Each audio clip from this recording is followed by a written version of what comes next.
some of them are finished with their work and they will go on to proceed into other works. For you to better understand this activity, we have invited a guest, a local journalist. His name is Popoti. They work with the Imvaoncha and the Sangosa. One is a newspaper and a radio. They are both local. Okay. Yeah. 他介绍说他的名字叫 Popoti， 是当地的这个报纸还有电台的一个记者。So very thank you. He said his name is Popoti. He's the journalist of the local news Today basically paper. talk about Umuganda. Yes. It's very specific, very special. We can say it's a holiday or it's like what kind of day? Umuganda, it's a day where people meet every Saturday of last Saturday of the month. They meet for do something that is in their own interest. It's something that is done countrywide. And Umuganda, it's a Kinyarwanda term that means coming together for a common goal. And it's something that has been there since the pre-colonial Rwanda. Even though when colonial people, when they come, they destroyed the culture. Right. You see, now it was reintroduced and people are doing what you are seeing.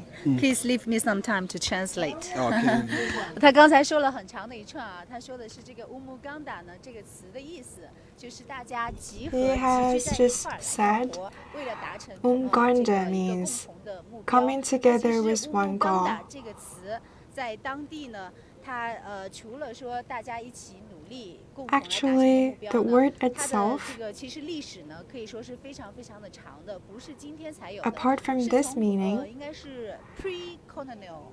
the history can date back 从 to 前殖民时期，应该是从这个卢旺 pre- 达的一个很远古的时期就有了这样一个词。 pre-colonial time. 它其实呢，这么多年也经历了很多的变化。从之 It 前 is pretty ancient. Umuganda 的意思，更多的是这样一些 It has gone through 老 several 弱 changes 病残的人 through all 之 these 间互 years. 相帮助的一个意思。那在这个殖民时代呢，它的这个意义又有一些不一样的。殖民时代的话， Umuganda 意义 in 主要是在于 ancient 说 meanings 殖民者 means 利用这样一个节日 coming 来组织 together 一些这样 of 的 the 我们可以 old, 认为 the 是一些免费的 children, 劳动力吧， and the 来 weak 给这样一 ones. 些殖民 But 者，比如 now, 说种咖 the 啡呀， word 或者是做一些其他的 indicates 劳动。那这个现代的这 some 个 free labor force So I know in nowadays for modern times the Umuganda coffee breeding or other works. Rwanda means to unit, right? Yes, that's Especially after genocide. Yes. Actually, the country went through difficult times 24 years ago. Yes. We witnessed the genocide that killed more than 1 million people in just 3 months. So now today, apart from economic benefits, building like infrastructures, it also contributes to national cohesion. When the genocide happened, it's like there was a group of people trying to kill another group of people, and 1 million people were killed during that period. Today, when people meet, they do things that benefit them. And after Umuganda, as you can see, people meet, they talk about their problems, they talk about their, the problems they have, the way they can solve them. They meet, actually, it strengthens togetherness and creates and builds something that I can call it a bond among Rwandans. Okay. Yeah, it's a country that we suffered a lot, and today people are trying to use all means available to see if they can build their cohesion for their development. Okay, please. Let me translate. Okay. 这个 Popoti 刚才说呢，也是跟我一样的观点啊，就是现代的这个 Umuganda 这 Popoti just mentioned to us that he has the same view as me. Umuganda, this word, means people coming together to reach one goal, but it bears different meanings in different times. In ancient times, it meant the coming together and helping each other of the weak, the old, and the children. In the colonial time, the labor force was used. And if you know about Rwanda's history, in 1994, there was a genocide, and 1 million people died during that genocide. In order to erase the bad feelings between two peoples, this day is set up on the last Saturday of every month to gather them together to work for better national cohesion and to erase the misunderstanding between different ethnic groups. In economy and social sectors, it also bears significance. Yeah, because actually, according to figures we got from the Ministry of Local Government that is in charge of overseeing Umuganda, the country saves up to 20 million Rwandan francs, which is equivalent to $25,000 every year because of Umuganda. No, 20 million Rwandan francs. Actually, it's the money that the government would otherwise need to invest in these things that are being done by locals. Yeah, and when I talk about Umuganda, today you saw people planting trees, you saw people doing the things here. It depends, what they do vary from one area to another. The other people like cutting grass, people trimming things, you see, building basic infrastructures, administrative offices. There are people building houses for the vulnerable. And when we talk about when you little bit come to the idea of the genocide, the genocide left very many people widows with no children, with no fathers and mothers. Today, these people can meet and build a house for a genocide survivor who is not able to do that for themselves, you see. So it has an economic aspect. It is the government will need to do this. And you know Rwanda is not a rich country, you see. So it contributes heavily to the development of the country, as you can see. Yes. 刚才这个 Popoti 嘉宾呢也跟我们介绍的是，就是这个 Umuganda， 他对卢旺达整个社会的。Popoti mentioned to us that Umuganda is beneficial to the economical and social sector. I have a number to share with you. It's a report released by the local government. From 2007 to 2016, about a decade, Umuganda has created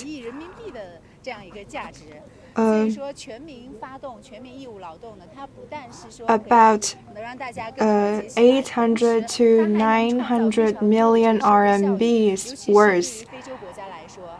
It does not only unite people together, but also create social effects, especially for African countries like Rwanda, which lacks resources in all levels. It provides an opportunity to work with your colleagues and neighbors, but it also creates a significant social effect. As we mentioned before, the genocide of Rwanda, starting from 1998, a lot of people volunteered to help the victims of the genocide to build houses.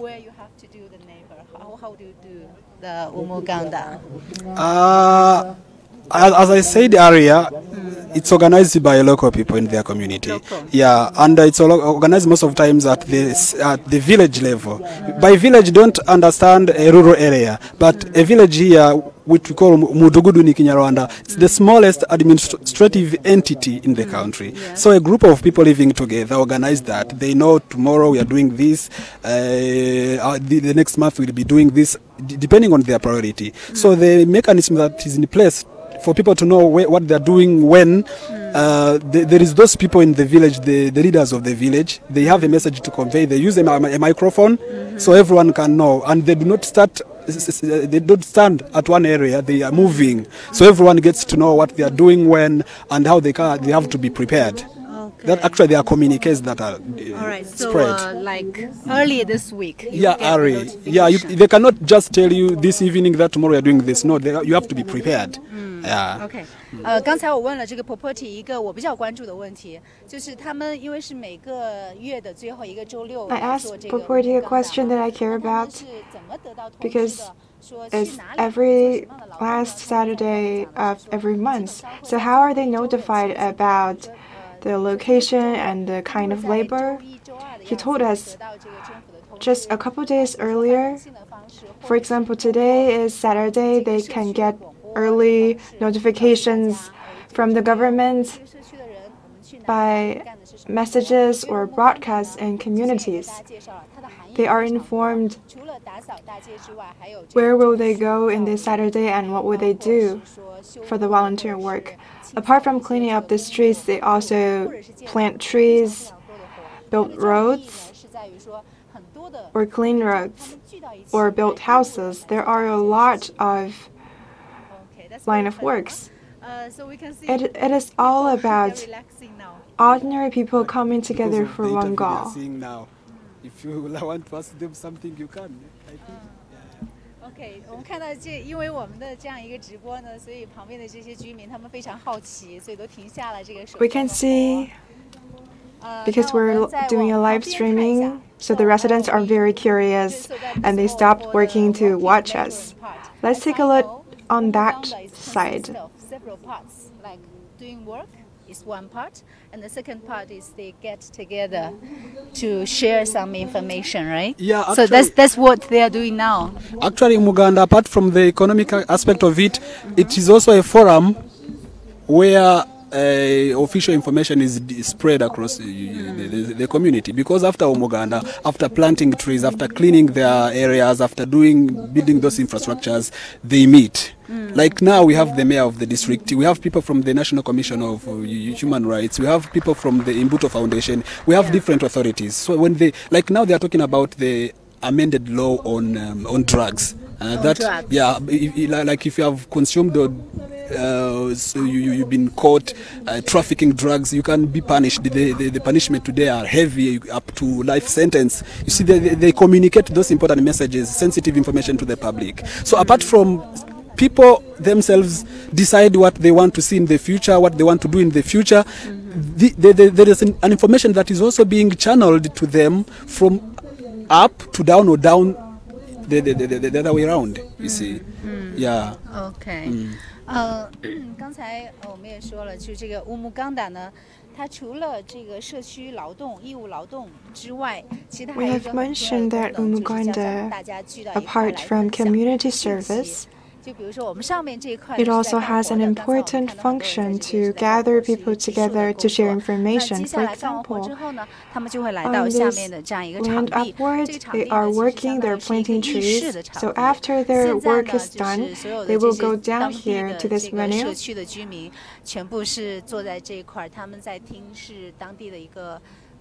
Local residents in this area are sitting here,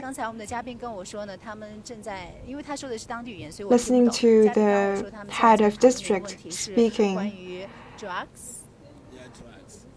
He's speaking in local languages, but our guest told us they are talking about drugs. Okay, so it's a law for abandoning. Like ganja, I mean those drugs. Okay, 所以现在这个区长是在说的是禁止使用毒品的这样一个事情。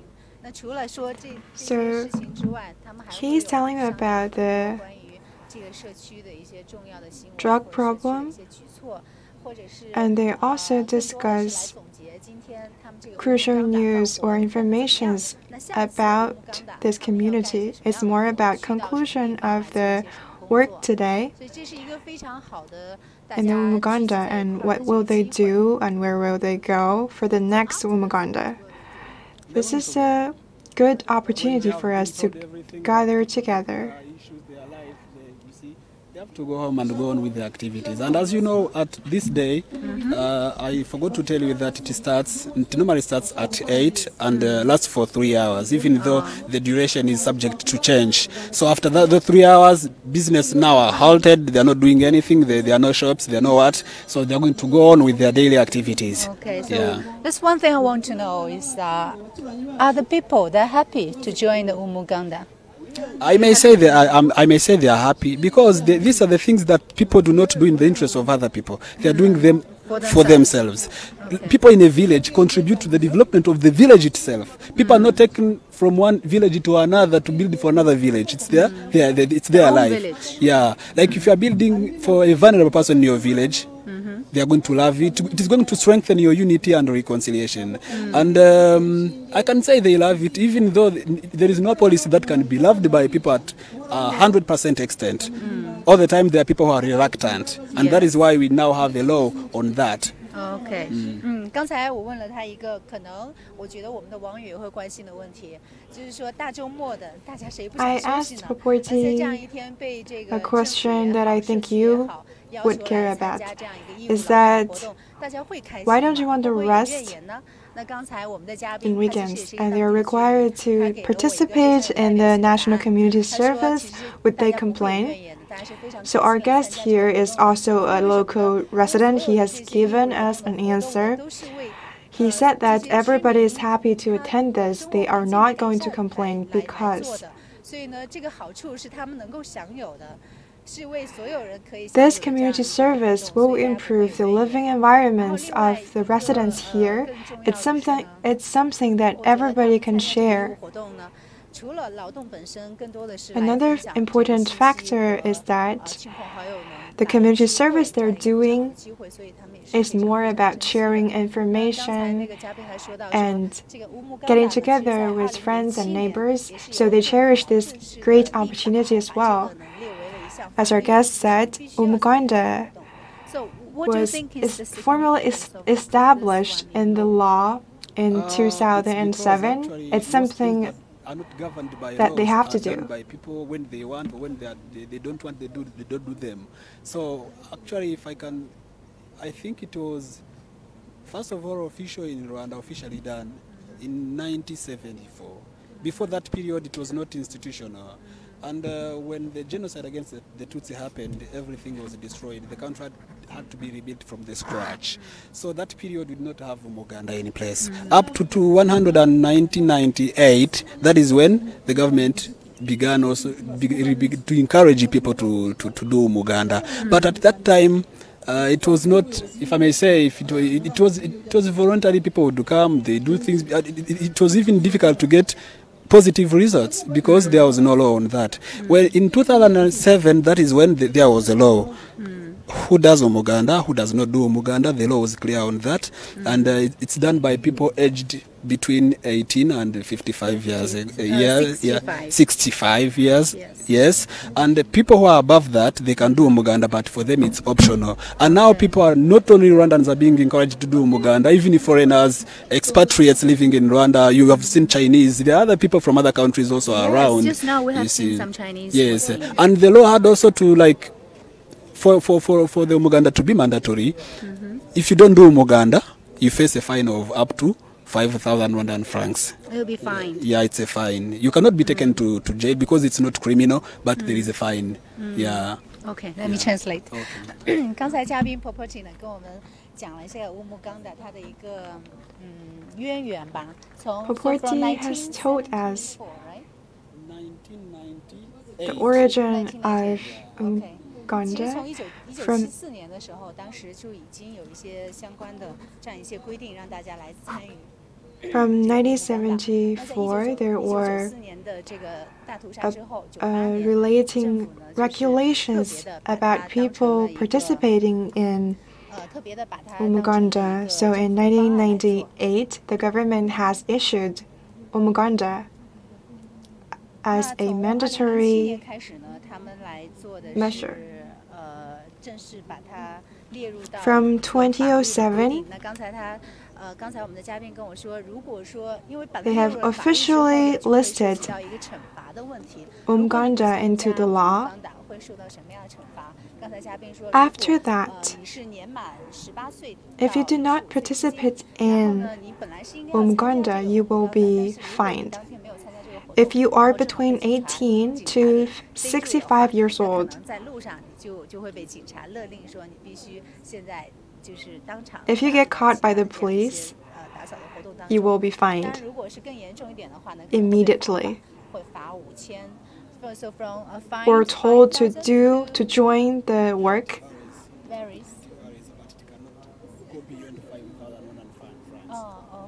OK， which is equivalent to something like $6。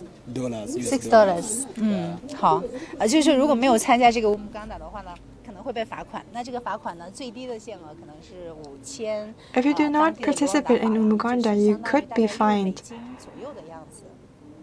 Okay, that's very interesting. for 我还刚才呢，其实 5,000 会有一点点担心 Rwanda money, about $6. 会不会非常乐意来参加这个活动？那其实呢，我现在手上呢 I 还有一个 was 数据 worried 想跟大家来分享，就是这是卢旺达 about 政府他们 whether the 关于 residents 乌姆冈达 would 的一个 like 报 to 告 participate in this activity willingly, and I have a statistics released by the government about the Umuganda. You can see from here. 就我手上拿的这个数据呢，是我从网上找到的这个当地的一个数据。从不用给到这儿。 What I'm holding 2013年到 here 14年它的 is 这个 something I found participation. online. You can see here. From It's the local 2013 statistics to 2014. from The participation is 2013 to 79.8%. 2014. And 14 to 15 is 90.7%. And 2015 to 2016, the participation is 91.3%. That means people are more and more participating in Umuganda. Yeah, they are participating in Umuganda. And you have to remember that there are people who are not, like, you cannot take doctors out of the hospitals to go and do Umuganda. They are taking care of patients at the hospital. Sure. They are soldiers doing other activities. So if you see those statistics, it's how people participate. But you have to bear in mind that the other people cannot be available here. Sure. Yeah, and that has to be taken into consideration. Yes. 刚才呢，我跟我们的嘉宾也是分享了一个数据，这个数据呢也是从网站上面得到的，是卢旺达政府发布的关于乌姆冈达它的一个参与度的数据。从2013年到14年，我们先从早几年开始说哈。about the participation of Umuganda from 2013 to 2014. The participation rate was 79.8%. From 2014 to 2015, the percentage changed into 19.7%, and from 2015 to 2016, the figure has changed from 91.3%. So from these three figures, we can see that the participation rate of Umuganda is getting higher and higher. They are not statistics that where they came up with overnight. They are things that are there. They are published. You can read them in the publications. So they are not new statistics. So how do you think the changes of the statistic, like more and more people are participating? Yeah. What does that mean? It means people understand the value of it. People understand that doing Umuganda, you are not doing it. Imagine if this was not being done, it would otherwise be the responsibility of the government to do this, to make this happen. And for the government to do these things, first of all, there are financial constraints, and there is also an issue of bureaucracy. For the government to do something, there are very many people to come and sign. Imagine if you need to clean a road, and you want the government to come and clean the road for you in your neighborhood. Why can't you do that for yourselves? So people understand the value of it, and they understand that building for a vulnerable person around you, it's something that also contributes to your development. Actually, when you are rich and you live with a poor person around you, you are not safe. Did you understand? Did you get the point? You see? Okay, I see. So that means people want to help each other to bring them all rich. Yeah. Even in the pre-colonial Rwanda, there's something they used to call omobizi. People setting aside a day where they meet friends and family people to help each other. Today, this is what we are doing. It's understandable. And apart from these things, I told you that they get to know what the government is planning for them. They get to meet government officials to hear from them, because policies in the participatory democracy, the policies should be based on people's aspirations. So this is a place. It's a forum for people in these local areas, meeting with government officials and those other high-profile people to discuss the fate of the country. This is a very good tradition, huh? 刚才婆婆姐说了很长很长的一段，我就大概的给大家简短的概括一下。那主要是有两点，第一点呢是说大家愿意。我刚开始问的是他对这个数字每一年参加这个义务劳动，这样一个人数越来越多，参与度越来越好。Firstly, I asked him about the upcoming situation and better improvement of the participation rates. How does he feel? He feels not surprised because everybody is trying to change our environment better. Another point is from the government level. Every last Saturday of every month, people gather together to work. They can share information as well as understand the vision of the government and assist people to plan their lives. Rwanda is the only country I know in Africa. Very unique culture. So why you think Umuganda can work here in Rwanda but not the other African countries? First of all, it's part of our culture. And culture is it's a very serious thing people take into consideration in their areas. If you go to China, there are probably things that cannot work out here because we have different cultures. So in Rwanda, it's something that we've been having for so long. People got used to it, and even when you talk about the significance of it, the positive achievements of it, people can see the results. If you are building a school, let's say this is a kindergarten school, people contributed to it. People from here, children, would travel long distances to go to other schools. Now, if you have a school around you, it is going to contribute to your social welfare, to your social economic development. Sorry to disturb. So that means the kindergarten is also one of the works of around Umuganda. Partly, because the government also, you cannot say that the entire school was built by Umuganda people, but people can contribute to it. Like what you saw, what they were doing, but they do not have enough skills to build. You see, the government has to pump in money for it to happen, but people have to contribute the little thing they can do. Yes, and when they do that, they do it for their self-interest. It's in their interest. Yes. Having a school around you, people travel 3 to 4 kilometers, and for a child aged 4 or 5, it's a long distance. When they have it here, it's a change they can see in their lives. Yes. Yeah. 刚才我问的他的问题呢，是说，因为我在非洲驻外也5年的时间了，对于卢旺达这样一个乌木冈达这种文化呢，because I've been in Africa for 5 years, the culture of Umuganda in Rwanda is not evident in other African countries or other countries in the world at large.